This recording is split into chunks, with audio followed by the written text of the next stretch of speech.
Today we welcome Malcolm Hoenlein, who is such a visionary, such a leader, a person who has, at least in my view and in my lifetime, he is our Herzl.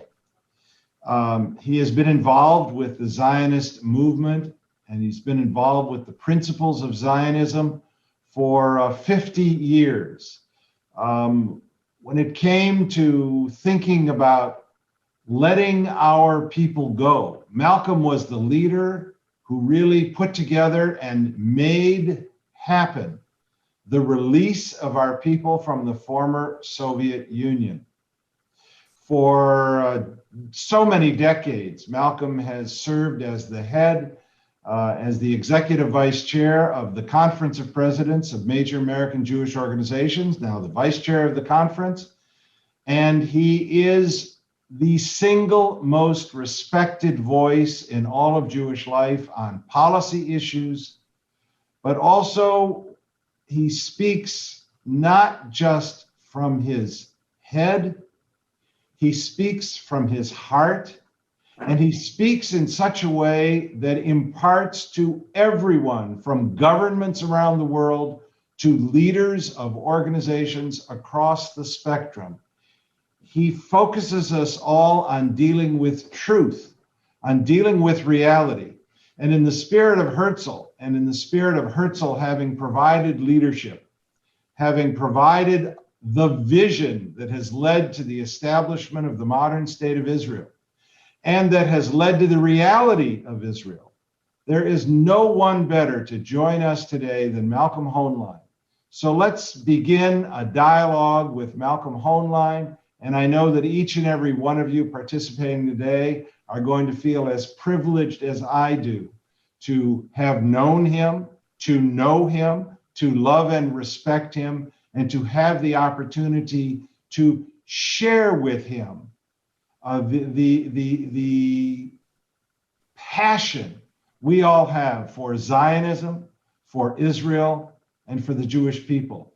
Because when it comes to Zionism, when it comes to Israel, and when it comes to the Jewish people, there is no one better with whom we could have a dialogue than Malcolm Hoenlein. So Malcolm, welcome. Wow, it was worth doing this just for that introduction. It's nice to hear your eulogy and be able to walk away.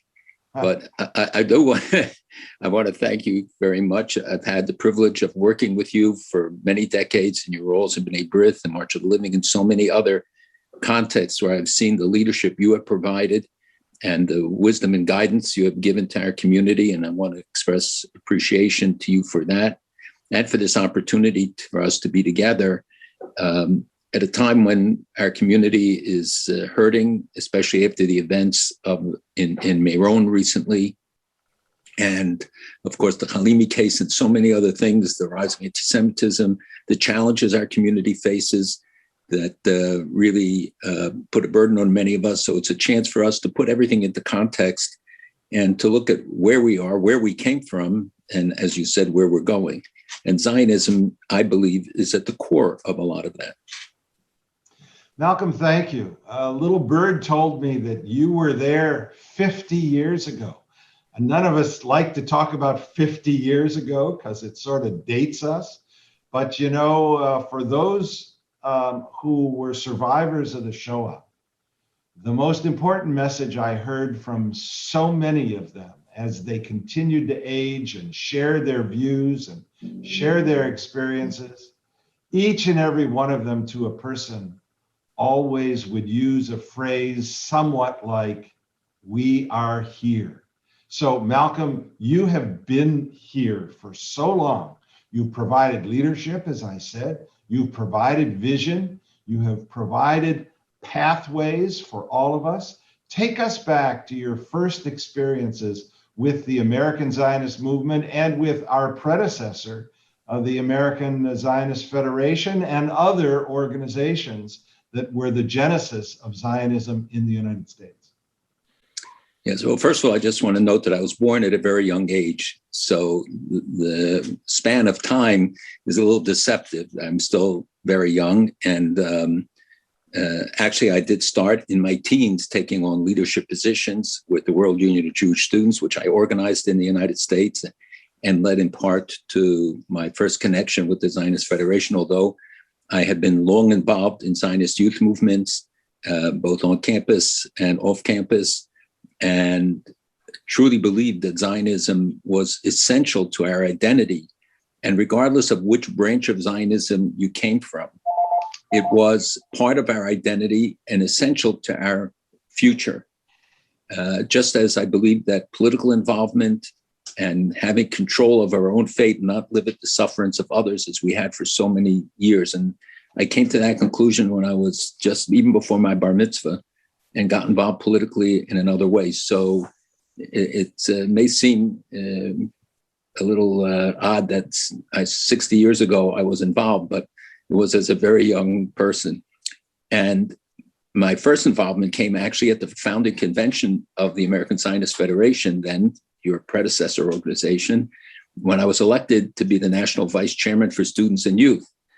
And I had come as a representative of the young generation, hard as that is to believe today. And I really found there so many kindred souls, so many of the great names of our community who were involved. Rabbi Israel Miller, I think, was the chairman, and Herschel Schachter, many others who I later associated with, both in the Soviet Jewry movement and in even up to the conference presidents. Both were past chairs. That it was a very critical time in 1970. It was right after the 6-Day War, so there was this remarkable resurgence of Jewish identity, connection to Israel, of Zionism. That Zionism and these events were the antidote to the aftermath, the decades after the Holocaust, when we came out as essentially a broken people with tremendous burdens, people still trying to come to terms, I don't know that we ever will, with what had happened in that very dark era. And Zionism helped to rehabilitate us both physically and mentally. It not only helped and led to the creation and recreation of the Jewish state, but also the recreation of the people, of the Jewish people. And at that convention, you could see this amazing spirit and dedication and commitment on people who wanted to change things. We were people who learned the lessons of never again. It's not just a hollow phrase that can be said at rallies and shouted or put on posters. It's really a pledge, I believe, that each generation has to take anew, and especially the younger generations, that we will learn the lessons of the past, the lessons of the Shoah, the lessons of the 30s, what we did and what we failed to do, our successes and our failures. Because we look back, and this is unique to Judaism, that we look back in order to look forward. We look back to learn the lessons, to spare future generations the trials and tribulations of the past, but also to learn from the successes and to be motivated and energized by them. And that was true at that period, because Zionism was at the core of our excitement when we saw Jerusalem back in Jewish hands. We saw the excitement in Israel, the world admiring the amazing achievements, both of the IDF and of the nascent Jewish state. Many of us remember when we used to have to, my parents would send coffee and toilet paper to Israel, and look at where we are today. So that era was unique in many respects, and it translated also into the creation of the Soviet Jewry movement, which was to me a manifestation of never again, that we would not see an endangered Jewish community be abandoned to the indifference of the world, to suffer alone, that we would march, we would do everything necessary. And you remember well, in the Soviet Jewry movement, we did many legal and responsible, but very effective things that people gave their whole lives. They devoted their lives to it. I know people who lost their jobs because they were spending so much time on the Soviet Jewry movement. And it was, I think, a chance for them to do tshuva, to show that they were different than some of the silence and indifference that was manifested 30 years earlier. So I think that we can look back to that period of 50 years ago when young people had been energized. And they became the gadflies of the community. I mean, they started in large part the Soviet Jewry movement. I remember coming to New York to visit Yaakov Birnbaum, Zichrono Livracha, when the student struggle and others, which really led to the creation of the larger movements. But it was also true in the Zionist community. When we created Wujas, you saw all of these extreme left and extreme right and rightists and centrists, and everybody came together. But there was a dynamism and a commitment and wanting this linkage, each in their own direction, to Israel. And we have lost some of that today, which I'm sure we'll talk about. But the purpose of looking back and the purpose of examining that is not just to create the history, but to learn the lessons and see how we can capture that excitement and that energy and re-energize the Zionist movement, the Jewish community, how we reclaim Zionism, that we can't allow it to become a pejorative, that it become the subject of debate, whether anti-Zionism, which is anti-Semitism, denies the Jews the right to a state and the right of the state of Israel to exist. That is anti-Semitism. And the people who today want to water down the definition and not include that. So I think the perspective of the past is really essential as we look to shape a better future in an era of cancel culture, which wants to wipe out history.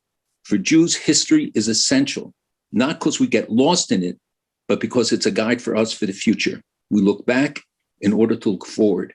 And this is the time. And if I could say one more thing, the lesson of that period was that unity was the most essential component, that we could overcome every challenge throughout our history. The one challenge we couldn't overcome is when Jews fought Jews, when Jews were disunited. When we're united, we could take on the Russia, a prison that spanned 2 continents. When we're united, we were able to free Russian Jews and Ethiopian Jews and Syrian Jews, Iraqi Jews, Iranian Jews, Yemeni Jews. When we're divided, every challenge was too great. And it was true in the story of Hanukkah, the story of Purim, of every great miracle that happened to the Jewish people throughout our history, that we needed unity. And when we came together to found the Zionist Federation and the Zionist movement as it is today, when we came together to organize for Soviet Jewry, to stand up for the state of Israel, to learn about how to become politically active and effective, that is a message that we need to learn today as well. Malcolm, thank you. When you look back over these 70-some years since the establishment of the state of Israel, some people say, well, we are in a post-Zionist period because Zionism, or the need for Zionism, ended with the establishment of the state of Israel. I don't subscribe to that. I don't believe that you do. But people who are with us today, they may, shall we say, be confused about the issue. How do you define Zionism? How did you define it as a young student? And how would you define it today? Has it changed? And how has that change, if at all, interfaced with the growth and development and existence of the vibrant state of Israel? A very complex and important question, many questions, actually. I think it'd be a great book to write in examining the points you raise, which are perceptive. For me, Zionism is support for the state of Israel, the recognition that it's the Jewish homeland. It's one in which we all have a stake, that it is part of our future as much as it is part of our past. We pray for Zion every day, many times, those who pray, and no matter how you pray, we all express it perhaps in different interpretations, but we say the same words. We say the centrality of Zion, of Zion, and the return to Zion. And we say that we want to go back for pleasant reasons and not because we're fleeing persecution. We need a place for that as well. But it's a positive expression. It's not anymore the Nebe D'Chayid. It's not anymore a place just of rescue of refugees coming out of other places, but it has become a role model to the world. What today in high tech and in so many other areas in medtech and agriculture, to see a country that is water self-sufficient, energy self-sufficient, that is a model to so many of the countries. When we travel in Africa, you travel in the Arab world, the Muslim world, Israel is held in such high regard. And even if they politically still are reluctant to give expression to it, but I think the Abraham Accords were a major turning point in the public recognition of it. And you see that Lag BaOmer events in Arab countries, or Holocaust Memorial Days being marked in Muslim countries, and in Morocco and the UAE and Bahrain and elsewhere, and Azerbaijan. I mean, these are remarkable changes that have taken place, and that Israel is seen as a critical component. It's not the stepchild of the rich uncles in America who will support them, but they in many respects are supporting us. No one today can imagine what life would be like without Israel.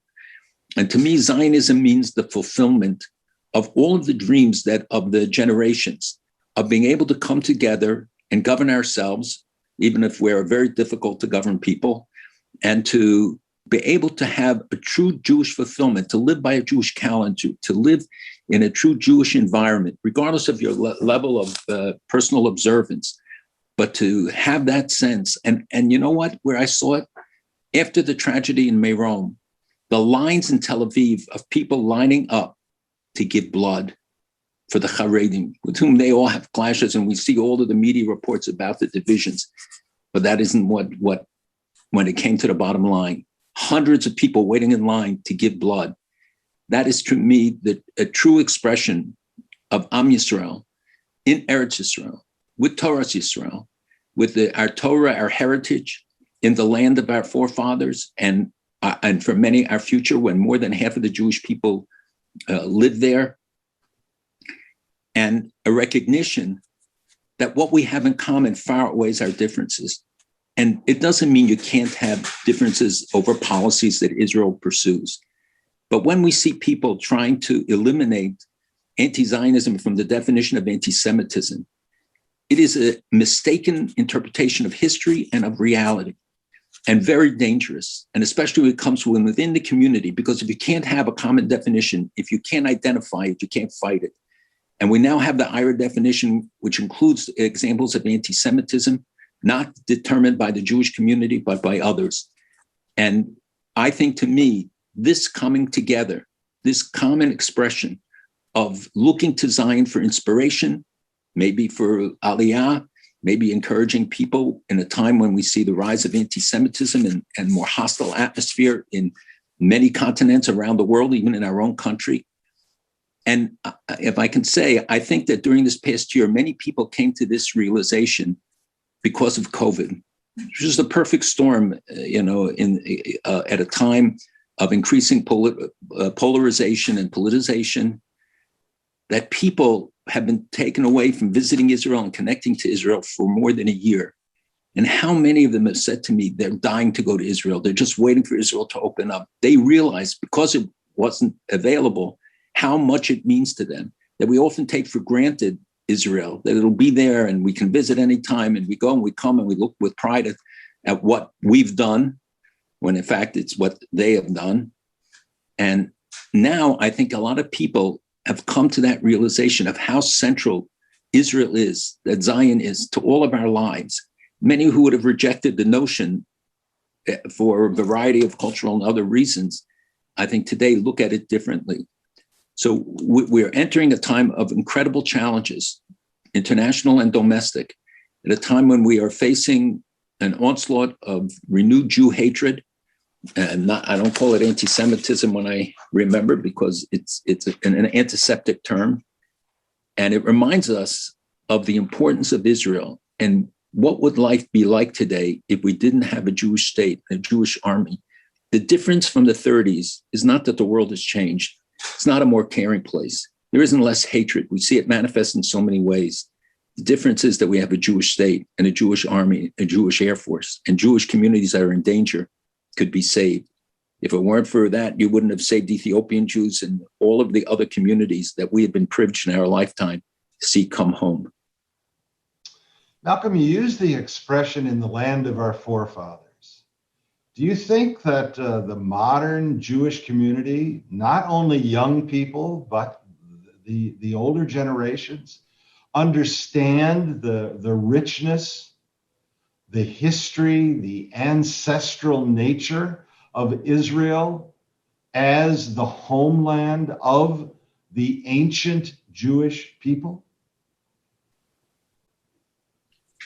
Unfortunately, probably not.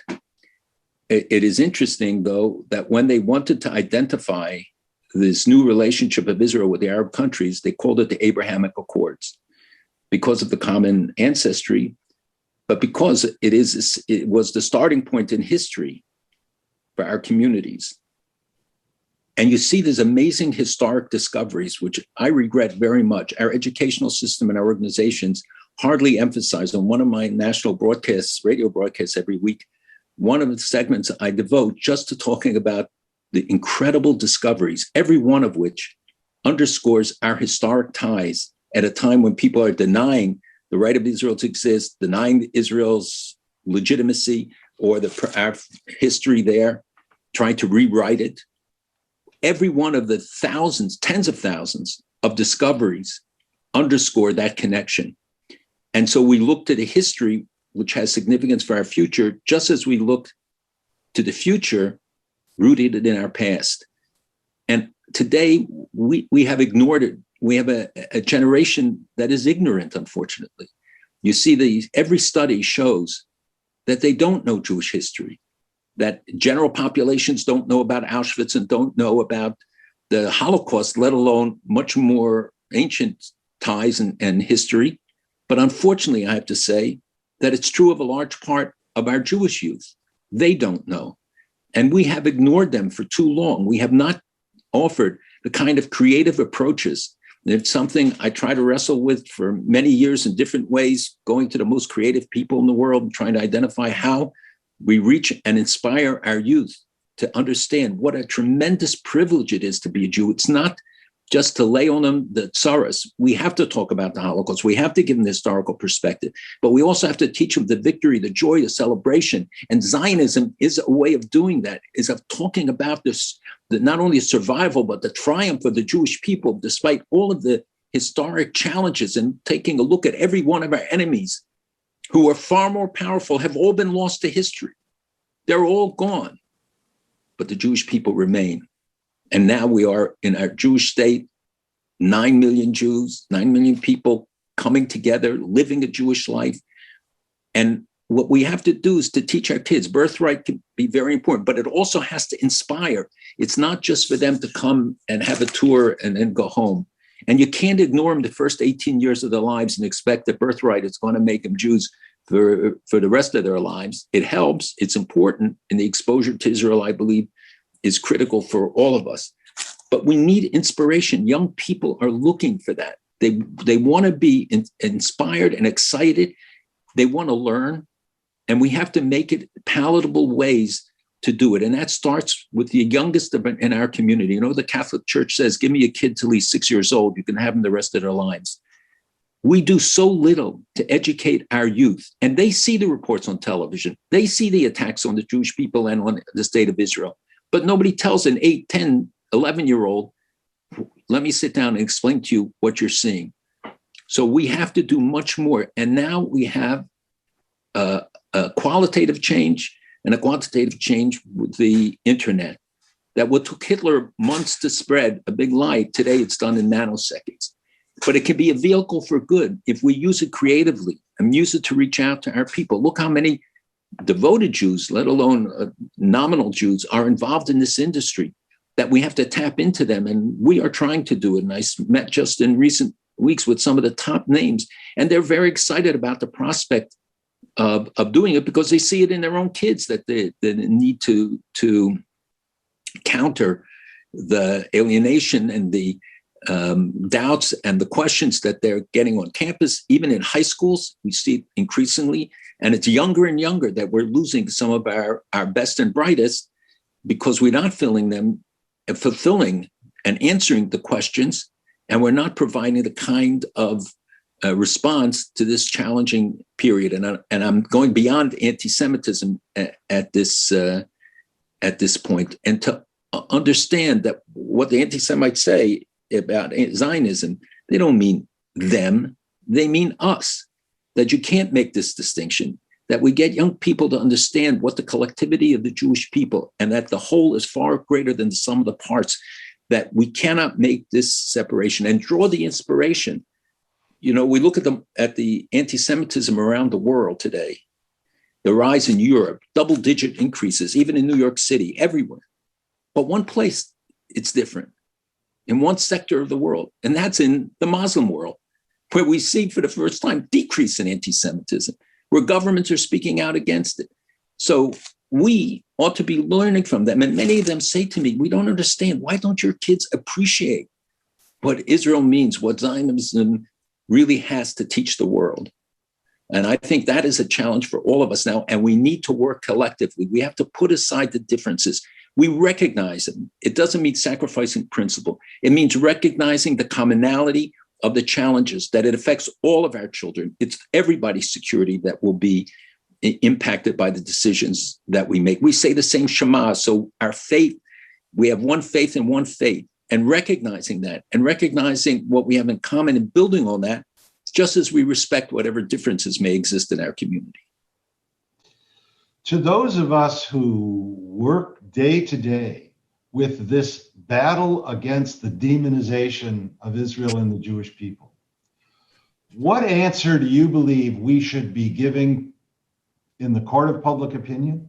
What answer do you believe we should be giving to our young people as it relates to those who deny Israel's ancestral rights, to those who deny and distort the Holocaust, and to those who deny the very existence or the right to existence of the modern state of Israel? I think, first of all, we have to take our kids seriously. And we have to offer a smorgasbord approach, because there isn't one answer for everybody, but we have to find ways that attract each element in our community. And it doesn't matter where they are on the spectrum, religiously, politically, or in any other way, ideologically. It means that we have to find ways to creatively reach them and find the people who can reach them. You know, we did an extremely extensive study a few years ago of the Jewish and non-Jewish communities, the biggest study ever done, in depth, of thousands of people, to try to understand exactly this alienation that you talk about. And what we found out is they didn't turn hostile to Israel as much as they became indifferent. For us, indifference is a loss. You know, in politics, if somebody doesn't vote, so they dismiss them, they become irrelevant. That's not true when it comes to support for Israel or the relationship with Israel. And at a time when we're seeing this war on Jewish history, on the Jewish people, on the Jewish faith, on the Jewish state, on the Jewish past, and on the Jewish future, it's a time when we have to come together and unite all of our resources and use them in a collective way that gives importance to young people, to let them know we hear their voices, even if sometimes we're uncomfortable with them. I remember when the students rebelled at the General Assembly of the Jewish of the federations years ago in Boston, or at the Jewish Agency, the World Zionist Congress in Arad, and I played a role in that. But it was because we wanted to change things for the good. But I learned early on, when I led the first demonstration for more money for Jewish education in my native Philadelphia, that if you want to make a difference, you have to be on the inside, that you have to be a player within the structure and utilize those who are outside and try to bring them in. And I know AZM is a vehicle with a broad spectrum. The World Jewish Zionist Congress, the Jewish Agency, are all vehicles for bringing broad spectrums of the community together. And we have to reach out to those who feel no association, who haven't found a channel, and create it for them and to attract them. When we did the study, we identified that getting people like football stars, movie stars that young people relate to, and taking them to Israel so that when they came back and they say, this is no apartheid state, it has a lot more meaning. And it's remarkable. I've never seen a failure on the part of one of these trips when these very important people, A-level stars that everybody predicted we would never get, and their impact on their return when they would come and speak to audiences or give interviews and talk about what they're seeing. I just want to remind everyone that a lot of what we are seeing today, the poison in the system, can be traced to Zionism is Racism resolution in 1975.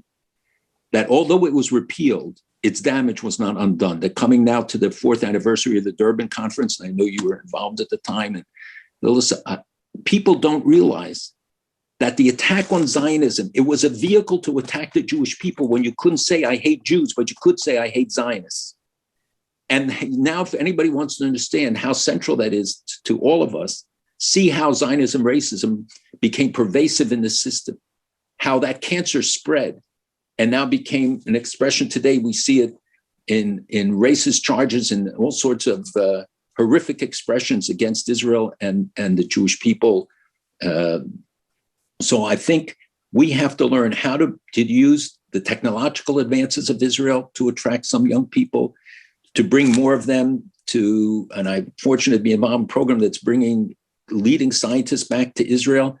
And you see the amazing success rate that people who left Israel today are coming back because Israel's at the forefront of so much, but more than that, the importance of Israel.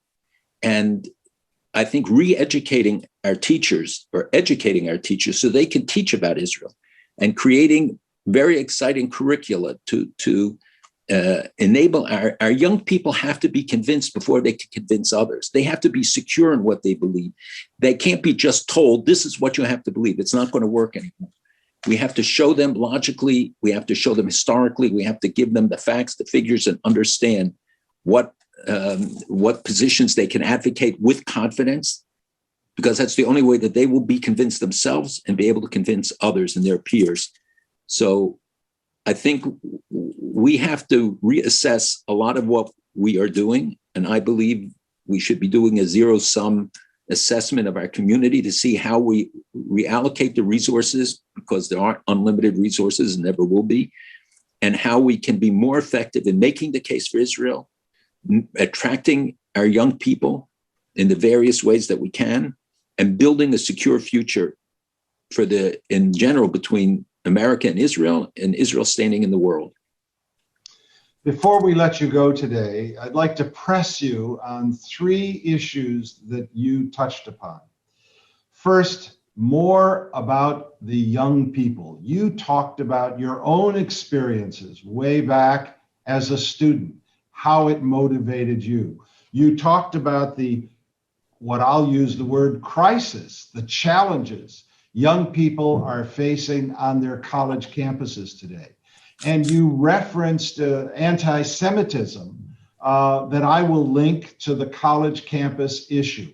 Please tell all of us what you think is the path we should be taking with our young people to help them deal with these challenges today on their campuses, in their communities, in their own families, and as it relates to building their own leadership future as a contributor to the American Jewish and world Jewish community. So again, a subject for another symposium between us to talk about the various approaches and what can work. One of the reasons why I press unity, and I headed umbrella organizations, though it wasn't the easiest thing to do, as you know, and all of those I'm sure who listen to this know, are involved in the community, because I really believe in Klal Yisrael. I really believe that the hyphens in the Jewish people are counterproductive, that we have to look at what we have in common and build on that. And you create an atmosphere of respect for dealing it. When we tell young people, when they see different leaders say, oh, that segment, they're wrong. When they attack another segment of the community and they say, well, maybe they're all wrong. Maybe those who are arguing against them are right. When they try to undermine Zionism or try to dilute the meanings of so many of the critical things that we are trying to advocate these days, and not willing to stand up and declare proudly and convincingly the positions that we advocate. And it doesn't mean demeaning and eliminating others. It means educating and bringing them along and finding the common ground to be able to advocate. But we can't water down our positions in order to attract people. What they will respect in the long run is consistency. They will respect it if you have a legitimate case to make. And if they see our community is divided, we undermine that ability to support, to gain their support. And also we undermine the use of our resources, maximizing the available resources and coherence of our community to address these very serious challenges. Anti-Semitism today is a serious challenge globally. We see the loss of the political center. We see the partisanship. We see the politicization. We see the divisions. We see the rise of extremists, extreme left, extreme right. And each side says, oh, it's the other side. No, it's both sides. And we need a collective approach to protect our students. So every kid on campus should know that if he stands up or she speaks for Israel, that we will be there for them, that there will be legal backing for them, that there will be communal backing for them, that they will not stand alone, that they feel that they are isolated.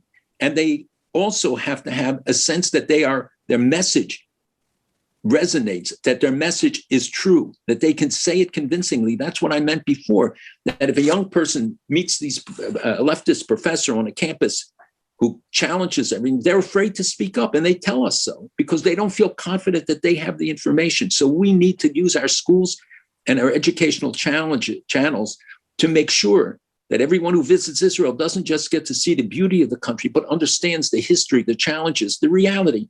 Look, Israel's not Disneyland. It's not perfect. Sometimes it's Neverland, but it's not perfect.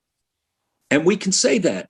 No country is perfect. But compare it to any other country, to look at the challenges that Israel faces, what it has done for the world, and we can show them in environmental, whatever is attractive to those people, to young people today, we should find those things and be able to advocate and to be able to educate them and involve them in programs that address those kind of issues.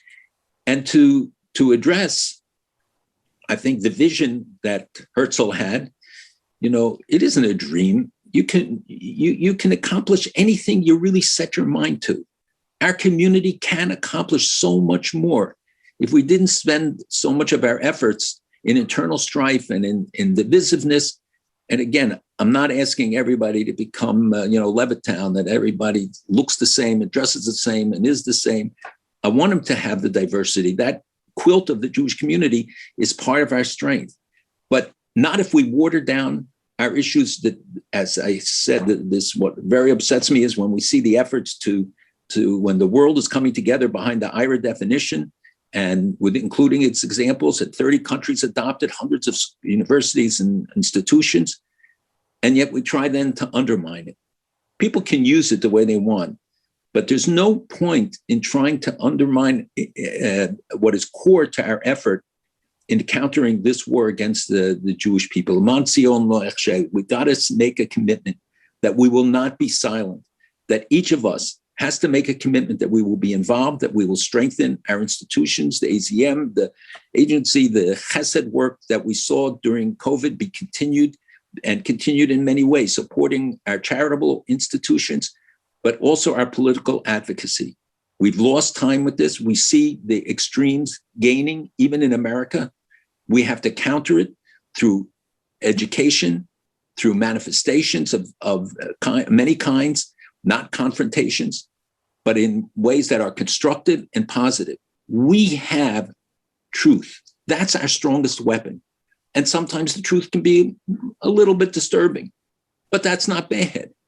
That is our strongest weapon. It's Israel's strongest weapon. It's Zionism's strongest weapon. And to build on thousands of years of tradition, on the centrality of Zion and Zionism to us, should be something that we all see as a positive and as an aspiration that every organization, regardless of its mandate, should incorporate as central to its message. It's more important today than I think it has been in decades. And the lessons of 50 years ago, that unity is the key to our survival, that the internecine warfares and differences undermine our pledge to future generations, to their security.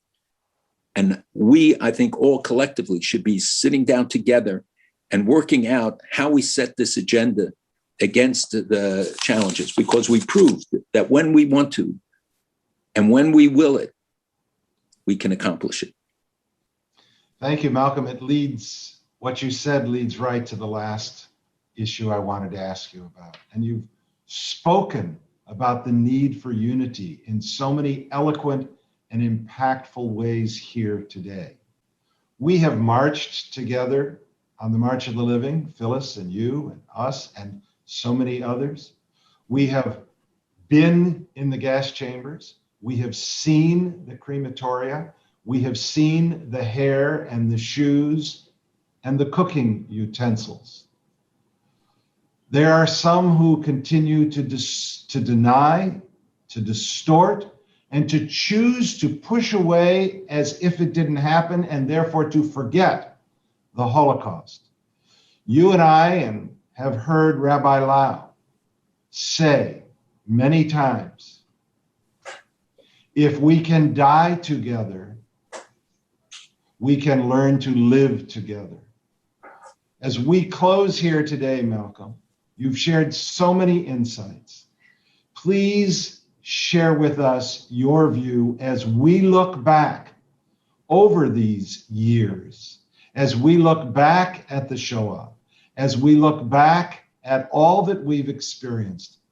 What is a single lesson from the Shoah, from the Holocaust, that you would like to impart to the young people who are listening today or will view this in the future, and to the leaders across the spectrum of American, Jewish, and Zionist life on the issue of the lessons we must learn, remember, and share coming from the Shoah?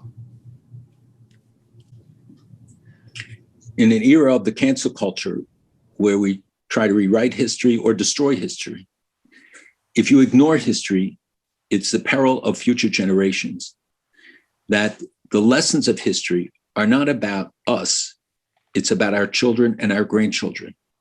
Because those who lose that perspective, who are unable to learn from the past, which gives us a context in which to understand. And, many people ask, why were the Jews different? And I think it is our sense of history, which gives us a context to see through the chaos and perceive the dangers that others don't see. I can tell you many times with American leaders and others, and I would raise an issue and they would say, well, I don't see that. I don't see that. It's not because we know more than they do. It's because our context of Zechirah, remembrance, is so central to all of Jewish life. The great commandments are given in the context of Zachor, remember. Remember the Sabbath, remember the Exodus, because to us, remembrance is a guide. It's an ability to us to arm us, to give us a context in which to meet the challenges of the future by looking at the past, not to get lost in history as the fundamentalists do, but to enable us to be rooted in a way that when you have strong roots, you can flourish. They liken Jews to the willow tree. Why a willow tree? Because you can cut off all the branches. As long as one is alive, it can reflourish again. And we have suffered many losses, 6 million just 80 years ago, a third of our people. And now we see a flourishing Jewish state. We see Jewish communities coming back. We have great challenges in terms of continuity, assimilation, et cetera, all issues that we can confront if we confront them as a united community. And at a time when you see all of those who try to demean those connections and who try to undermine them in the general culture of the world, the woke culture, et cetera, and the rewriting of history and trying to impose certain standards or definitions, which I think in the long term are going to be very dangerous for all of us. So the lesson, I think, that from the Shoah is, one, listen to dictators. They tell the truth. Leaders of democracies lie. Hitler told us in Mein Kampf, a decade before the Holocaust, in 1924, what he was going to do, but nobody took him seriously. Stalin told everybody what he was going to do. Nobody took him seriously. And we have to look back even to the pharaohs who told us what he was going to do. And he doesn't say the Jews did anything wrong. He said we have to deal shrewdly with them because maybe they will become, maybe they will do. He had no charges against them. That's the definition of anti-Semitism today. It's baseless. It's not, Jews are not perfect. And I'm not advocating saying that, every charge against Jews is necessarily anti-Semitic. But most of them are baseless. And when they do it as a collective, if they have something against an individual, that's something that can be dealt with. So the lesson there was, number one, that take the threats seriously. Number two, try to anticipate but based on history to learn a lesson and know what the signals are. What is it that we should be looking for? And I will tell you, in America, I believe we should be looking at what happens in England and in Europe generally, but England in particular. When I saw what BDS did there, I warned people years before it started and said it would be that way, starting amongst the intellectuals and working its way down, not like in France where it works from bottom up. And it was. And we have to look at Europe today, the loss of the political center, the divisiveness, the rise of extremist groups, all of the threats that exist, and especially the anti-Semitism and the violence that's accompanying it. And we have to take prophylactic measures then to try and prevent it. But you have to understand it, you have to see the signs, and you have to be willing to act on those signs. So number one, it is to be aware, to take seriously the threats. So when Hoenlein said, I'm going to destroy the Jewish state, take it seriously. He means what he says, and he's seeking the means to do it. Then I think the lesson of unity, that too often they said it's those Jews, the Jews from this part, the Jews from that part, but they don't mean us. We learned the lesson that it means all of us. When one part of the Jewish people is in danger, all of us are in danger. It's like one body. If part of the body is sick, the whole body is affected. So we have to, again, see ourselves as a unified people with differences that we address with respect, that we try to understand each other, that we recognize our common tradition, our heritage, our Torah, which guides us and provides inspiration and direction for us, that we inspire our youth with positive messages, positive experiences, and show them the unity that whatever different interpretations we have, we recognize the common truths that will keep them as part of the community, that they will grow Jewish families, that they will spread it to their future generations. You know, human beings are the only species that relates to a third generation, I was told. And many animals relate to their children, but not to grandchildren. We look to the future. We judge our success by what our grandchildren will look like. Did we take the steps today to make sure that they would have a more secure world? Did we help educate them? But did we also create the circumstances in society that would assure that they survive? And that, to me, is the Jewish approach to life, that we look back, we look at our great-great-grandparents from thousands of years ago, but we also look to our great-great-grandchildren, because what we do today determines their future and their security. Malcolm, we appreciate you. We salute you. We thank you, and we love you. It's mutual, and I thank you. And I thank AZM for all the wonderful work. And again, I think we have to use it as a core engine for creativity, for creative approaches, for relating to the entire Jewish people and outside of the Jewish community, to building new coalitions, making people secure in the advocacy on behalf of Israel and Zionism. Education is the key to so much of it. And with leadership like you and the others in AZM, devoted people here and around the world, we can accomplish it. Thank you, and thanks to all of you today for joining us as we've had a dialogue with Malcolm Hoenlein and focused it on the vision, the leadership, and the spirit of Theodore Herzl, because Malcolm, you indeed are our modern day Theodore Herzl. I'm going to grow a beard now.